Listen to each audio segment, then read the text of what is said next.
Good morning आप सभी को। कैसे हैं आप लोग और कैसी तैयारी चल रही है कृपया आप कमेंट बॉक्स में बताइएगा। अगर आपको कि SST पेपर 2 में सोशल साइंस में किसी भी तरह की समस्या हो तो आप कृपया कमेंट बॉक्स में लिखिएगा। साथ ही अगर आपके पास समय नहीं है और NCERT बुक पढ़ने का तो आप इस नोट्स को आज आप इस वीडियो को देखकर अच्छा मार्क्स ला सकते हैं और क्वेश्चन ज़्यादा से ज़्यादा आप सॉल्व कर सकते हैं। तो आप अगर चैनल पे नए हैं तो चैनल को लाइक सब्सक्राइब करना ना भूलिएगा, साथ ही इसे शेयर कर दीजिएगा। और देर न करते हुए हम सीधा चलते हैं चैप्टर की तरफ। चैप्टर 5 में पृथ्वी के प्रमुख परिमंडल के बारे में दिया गया था। ये क्लास 6 का है और ये लंबा चैप्टर है, इसलिए मैं आज एक ही चैप्टर लेकर चल रही हूँ।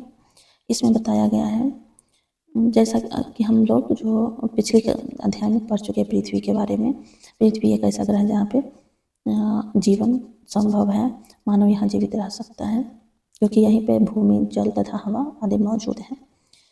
पृथ्वी की जो सतह पर 3 महत्वपूर्ण घटक आपस में मिलते हैं जिसे हम क्या बोलते हैं, जैव मंडल या उसे परिमंडल, जैव मंडल ये सब बोला जाता है। पृथ्वी की सतह ऐसी है जिसमें पर्यावरण के 3 महत्वपूर्ण घटक आपस में मिलते हैं, एक दूसरे को प्रभावित, ये जो तीनों हैं जो एक दूसरे को प्रभावित करते हैं। भूमंडल जो ठोस भाग है, वायुमंडल जिसमें सबसे ज़्यादा ऑक्सीजन, जो वायुमंडल में ऑक्सीजन नाइट्रोजन गैसों की निपात है उसमें आता है। फिर जलमंडल, जलमंडल में बर्फ, जल और जलवाष्प, ये तीनों एक दूसरे को प्रभावित करते हैं। ग्रीक शब्द में लिथियस, लिथास का क्या अर्थ है इसके बारे में आपको जानना है। लिथास का अर्थ होता है पत्थर, एक्मास का अर्थ होता है वाष्प और योडर का अर्थ होता है जल। तो ये इसको आपको याद रखना है। स्थल की ऊंचाई कहाँ से मापी जाती है? तो स्थल की जो ऊंचाई होती है समुद्र तल से मापा जाता है। किससे मापा जाता है? समुद्र तल से मापा जाता है। और साथ ही आपको बता दें स्थल की ऊंचाई को समुद्र तल से मापा जिसे शून्य माना जाता है। स्थल की जो ऊंचाई होती है उसे शून्य मान करके वहाँ से स्टार्ट किया जाता है नापना।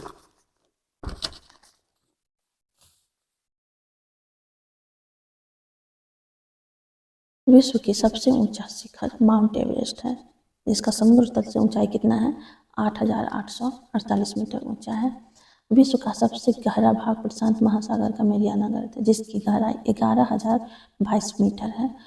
सोच लीजिए कि विश्व का सबसे ऊंचा माउंट एवरेस्ट 8,848 मीटर ऊंचा है, लेकिन इससे भी ज़्यादा गहरा हमारा जो प्रशांत महासागर है, जो मैरियाना गर्त है, उसकी गहराई इससे भी 3-4 गुना ज़्यादा है। तो ये आप देख सकते हैं कि गहराई कितनी है पृथ्वी की। न्यूजीलैंड का जो एडमंड हिलरी तथा भारत के तेंजिंग नोंगे शेरपा 29 मई 1953 को पृथ्वी की सबसे ऊंची चोटी के शिखर माउंट एवरेस्ट पर चढ़ने वाली पहली व्यक्ति बना ना। ये याद रखना है, भारत के कौन था? तेंजिंग नोंगे शेरपा और न्यूजीलैंड के एडमंड हिलरी। 16 मई 1975 को एवरेस्ट पर कदम रखने वाली पहली महिला कौन बनी? जुंको तोबे, जो जापान की है। और भारत की पहली महिला जो 23 मई 1984 को एवरेस्ट पर अपना पहला कदम रखा वो थी बचेंद्री पाल। ये बचेंद्री पाल को याद रखना है। और पहली महिला जुंको ताबे को याद रखना है जो जापान की थी। विश्व का सबसे बड़ा महाद्वीप है एशिया। पृथ्वी का कुल 1/3 भाग पर एशिया महादेश फैला हुआ है। और ये जो एशिया महादेश है पूर्वी गोलार्ध में, इस महाद्वीप में कर्क रेखा गुजरती है। इस महाद्वीप से कौन सी रेखा? कर्क रेखा गुजरती है। एशिया के पश्चिम में क्या है? यूराल पर्वत। एशिया के पश्चिम में यूराल पर्वत है जो यूरोप से अलग करता है। यूरोप प्लस एशिया को बीच में यूराल पर्वत है जो रसिया से टच करता है, उसका नाम यूरेशिया पड़ता है।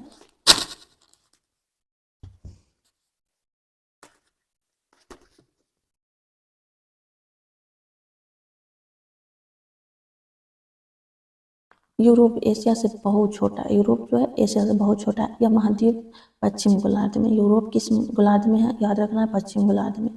आर्कटिक वृत्त इससे होकर गुजरती है। तो यूरोप से कौन सा वृत्त गुजरती है? आर्कटिक वृत्त। ये आपको याद रखना है।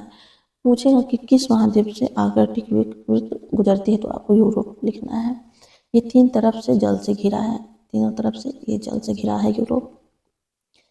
इसके बाद अफ्रीका महादेश के बारे में दिया गया। अफ्रीका एशिया के बाद विश्व का दूसरा सबसे बड़ा महाद्वीप है। ये 0 डिग्री विषुववृत्त इस महाद्वीप के लगभग मध्य से गुजरती है। अफ्रीका बहुत बड़ा विश्व दूसरा सबसे बड़ा है एशिया के बाद अफ्रीका, और इससे 0 डिग्री विषुववृत्त को गुजरता है। और कर्क रेखा भी विषुवत रेखा और मकर रेखा तीनों इस देश से गुजरती है। विश्व का सबसे बड़ा गर्म सहारा रेगिस्तान यहाँ पे स्थित है, और विश्व की सबसे बड़ी नील नदी यहाँ से गुजरती है। इसके बाद आपको उत्तर अमेरिका के बारे में थोड़ा बहुत जानना है। विश्व का तीसरा सबसे बड़ा महाद्वीप है। पहला एशिया हो गया, दूसरा अफ्रीका, तीसरा उत्तर अमेरिका हो गया। तो ये क्रम में पूछ सकता है, आप याद रखिएगा। यह पनामा जल संधि को दक्षिण अमेरिका से एक संक्रिय स्थल से जुड़ा है। उत्तरी अमेरिका और दक्षिणी अमेरिका के मध्य एक पनामा नहर है, जो जल संधि है जो दोनों को अलग करता है, जुड़ा हुआ है, जिसे पनामा जल संधि कहते हैं। ये महाद्वीप पूरी तरह से उत्तर एवं पश्चिम गोलार्ध है।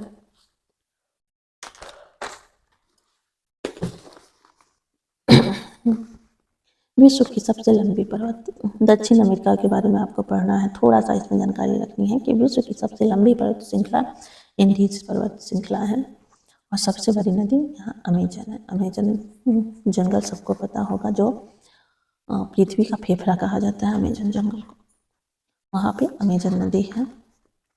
इसके बाद ऑस्ट्रेलिया दिया है। ऑस्ट्रेलिया विश्व का सबसे छोटा महाद्वीप है, इसे ध्रुवीय महाद्वीप कहा जाता है। विश्व का सबसे छोटा महाद्वीप, इसे ध्रुवीय महाद्वीप कहा जाता है। और अंटार्कटिका जो चारों तरफ से जल से घिरा हुआ है। Indian ocean, Pacific ocean, south Pacific ocean, ये सबसे घिरा हुआ है। और सौदर्न एशिया, अंटार्कटिका दक्षिण गोलार्ध में स्थित अंटार्कटिका कहाँ है? दक्षिण गोलार्ध में। भारत के शोध संस्थान यहाँ है, एक जो शोध संस्थान है, याद रखना, मैत्री तथा भारती तथा मैत्री को याद रखना है। जो अंटार्कटिका जहाँ पर बर्फ ही बर्फ है, वहाँ पे आदमी नहीं रह सकता है।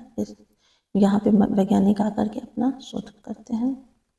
जलमंडल के बारे में ये दिया जाए, 71% जल है पूरे पृथ्वी पर, 71% जल है, ये इसका मात्रा याद रखना है। 25% स्थल है। जल का 97% अधिक भाग सिर्फ महासागर में पाया जाता है। 97% भाग महासागर में, जो भी 3% है वो अन्य बर्फ से, नहर से, और जलवाष्प से और नदी से पाया जाता है, मिलता है। महासागर कितने हैं? 5 महासागर है, जो क्रम से आपको याद रख लेनी है। प्रशांत महासागर, अटलांटिक, हिंद महासागर और दक्षिण महासागर, और आर्कटिक महासागर।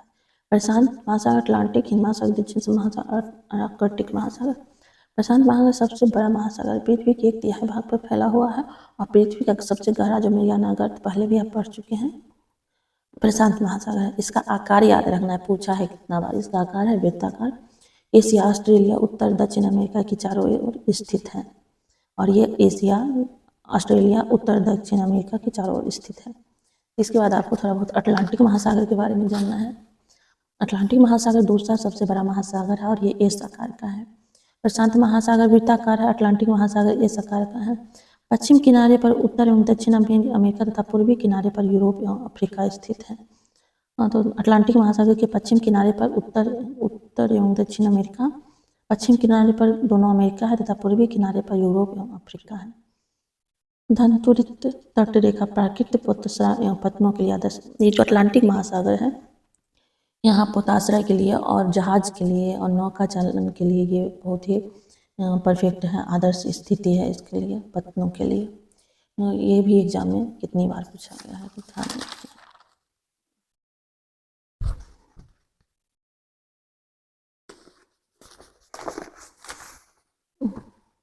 नेक्स्ट, व्यापार की दृष्टि से भी सबसे व्यस्त महासागर है अटलांटिक महासागर। हिंद महासागर के बारे में आपको जानना है, जिसका नाम किसी भी ऐसा महासागर है जिसका नाम किसी देश के नाम पे रखा हुआ है। इसका आकार त्रिभुजाकार है। यह उत्तर एशिया, पश्चिम अफ्रीका, पूर्व ऑस्ट्रेलिया,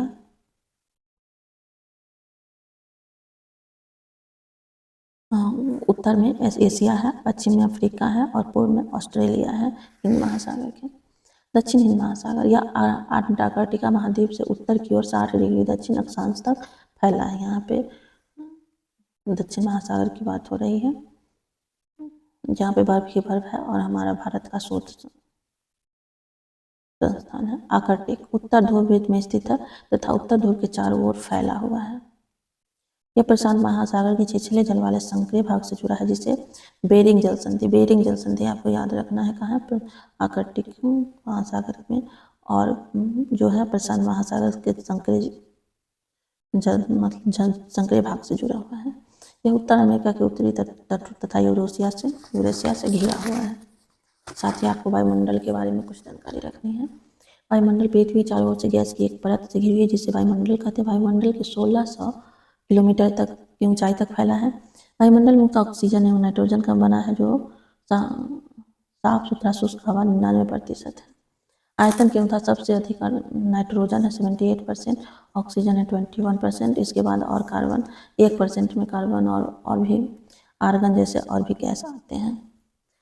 कार्बन डाइऑक्साइड बहुत ही कम मात्रा में पाया जाता है। इसे पृथ्वी के द्वारा छोड़ी गई उष्मा को अवशोषित करती है, जिससे पृथ्वी गर्म रहती है और पौधे में वृद्धि के लिए कार्बन डाइऑक्साइड आवश्यक है। तो आज के लिए इतना ही। कैसा लगा आपको ये क्लास, कृपया कमेंट बॉक्स में लिखिएगा, और अगर आपको इसमें किसी भी तरह नहीं समझ में आ रहा होगा वो भी कमेंट बॉक्स में लिखिएगा। ठीक, आपको मेरे साथ बने रहने के लिए बहुत बहुत धन्यवाद। फिर मिलते हैं अगले